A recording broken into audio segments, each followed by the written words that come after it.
나도 모르게 무심코 했던 행동 때문에 예상하지 못했던 결과를 초래했던 경험 누구나 한 번쯤 있으실 텐데요. 별 생각 없이 잠깐 자동차 시동 걸어두고 있다가 과태료 5만 원을 물어야 한다면 어떨 것 같으세요? 하지만 법으로 정해진 단속이기 때문에 몰랐다고 해도 변명이 될 수는 없겠죠. 오늘 취향저격에서는 운전하시는 분들에게 정말 중요한 공회전 단속에 대한 정보를 함께 알아보겠습니다. 사고 싶은 차량이 따로 있을까요? 그러니까 두 가지로 나뉘는 것 같아요. 그냥 정말 현실적으로 사고 싶은 것과 그런 거 있죠. 드림카. 근데 뭐 현실적으로 사고 싶은 거는 중고차로 처음 만약에 산다면은 사고 싶은데 경차 중에서 레이? 너무 드림카여서 좀 부끄럽네요. 벤츠 큰 그 지바겐. 평생을 해도 못 사겠지만 그냥 꿈은 꿔볼 수 있잖아요. 너무 예쁘게 생겼어 근데. 운전은 해보신 적은 있어요? 네, 면허도 있고 운전도 해봤었는데 운전이 너무 무서워요. 막 옆에 버스가 나를 덮을 것 같고 버스랑 부딪힐 것 같고 큰 화물차 지나가면은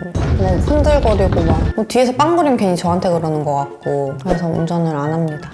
아파트 단지 내 주차장에서 공회전을 금한다는 공회전 금지 표지판을 한 번쯤 보신 적이 있을 텐데요. 많은 분들이 공회전을 하는 이유는 엔진을 예열하거나 추거나 더운 날 히터나 에어컨을 사용하기 위함인데요. 가장 큰 이유는 바로 환경보호 때문입니다. 공회전을 통해 자동차 배출가스 및 해로운 미세먼지가 발생하기 때문에 단지 내 매연으로 고통받는 저층 세대 그리고 나무와 잔디를 보호하기 위해 공회전을 금지하고 있습니다. 또 공회전을 할 경우엔 엔진 오일의 압력이 낮아지면서 엔진 내부 순환이 잘 이루어지지 않고 이로 인해 윤활 기능이 저하되면서 엔진 출력이 낮아집니다. 즉 시동을 유지하기 위해 들어가는 오일이 많아지고 엔진이 과열되어 엔진맘으로 이어질 수 있는 것이죠. 이것은 하이브리드 차량도 예외는 아닌데요. 히터를 켜면 엔진이 구동되는 차량도 있고 배터리가 많이 남아있지 않거나 냉각수 온도가 일정 수준까지 올라오지 않았을 경우 엔진이 구동되는 상황이 많이 있죠. 즉 차량 손상이 발생할 수 있기 때문에 공회전은 가능하면 하지 않는 것이 여러모로 좋겠죠?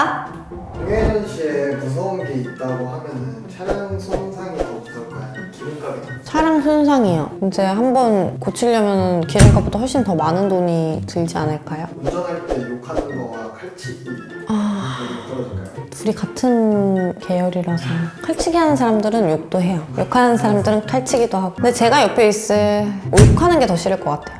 그렇다면 공회전은 무조건적으로 금지된 걸까요? 정답은 그렇지 않다입니다. 과연 어떤 경우에 공회전으로 인해 과태료를 받게 되는지 알아보겠습니다. 서울특별시 자동차 공회전 제한에 관한 조례에 따르면 휘발유, 가스, 경유 자동차의 경우 2분 이상부터 공회전 제한 단속을 통해 과태료를 부과할 수 있는데요. 이때 반드시 확인해야 할 조건이 바로 기온입니다. 영상 5도부터 25도 미만일 경우 과태료 부과 대상이 되며 영상 5도 미만, 25도 이상일 경우 히터와 에어컨을 위한 공회전 5분까지는 허용된다는 점입니다. 또 한 가지, 대기 온도가 0도 이하인 겨울철 혹한기와 30도 이상인 여름철 혹서기에는 공회전 제한 규정을 적용하지 않으니 이 점도 꼭 참고하세요. 다만 각 지자체별로 적용 기준에 약간씩 차이가 있으니 사전에 반드시 확인하시길 바랍니다. 그리고 같은 공회전 제한 지역이라고 해도 사전 경고 없이 단속하는 구역이 있으므로 주변 표지판을 꼼꼼히 살피는 습관을 들이는 게 좋은데요. 특히 서울과 같은 대도시의 경우 공회전 제한 지역이 따로 정해져 있기보다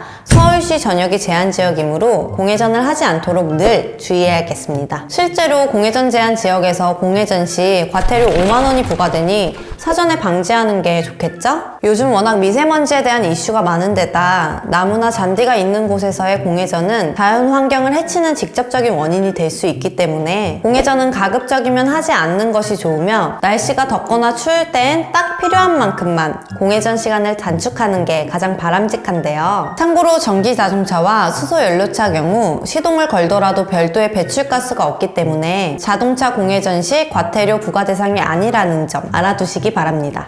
전기 자동차를 타보신 적이 있어요? 있나?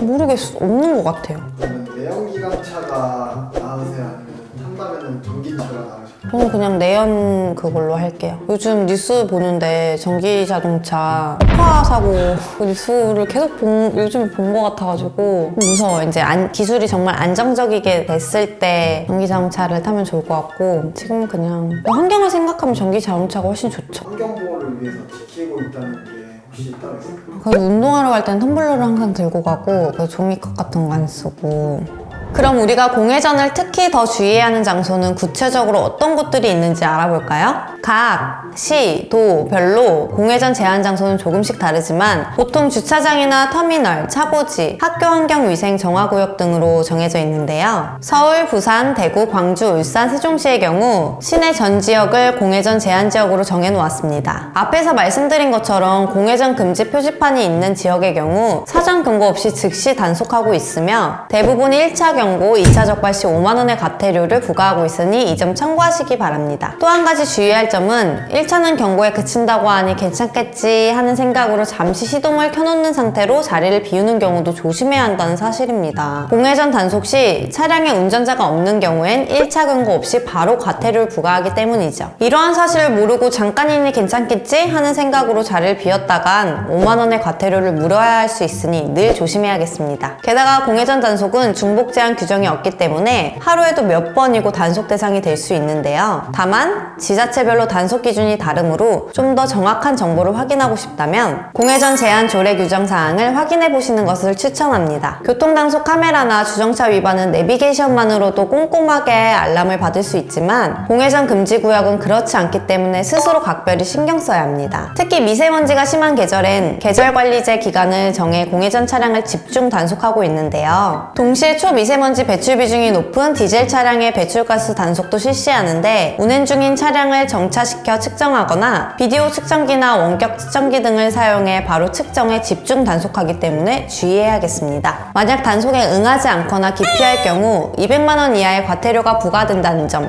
꼭 기억해둬야겠습니다. 차는 굴러가도 된다. 보여지는 게 있어야 된다. 그냥 굴러가도 괜찮은 것 같아요. 좀 튼튼한 차량이면은 뭐 그러니까 완전 굴러가도 된다라는 말의 의미는 부서질 수도 있다라는 것도 뭐 있는 건가요? 그런 거는 싫어요. 위험한 건 싫고 그러니까 뭔가 내가 얼마나 좋은 차를 타는지 과시하는 건 별로라서 그냥 굴러가도 좋다라고 했습니다. 여러분에게 유용한 정보만 전해드리는 취향저격. 공회전이 허용되는 상황이라도 자연환경을 더 깨끗하게 보존하고 자동차를 더 오래 타기 위해서라도 되도록 공회전은 안 하는 게 좋겠네요. 그럼 저희는 다음 시간에도 재미있고 유용한 정보들로 다시 돌아오겠습니다.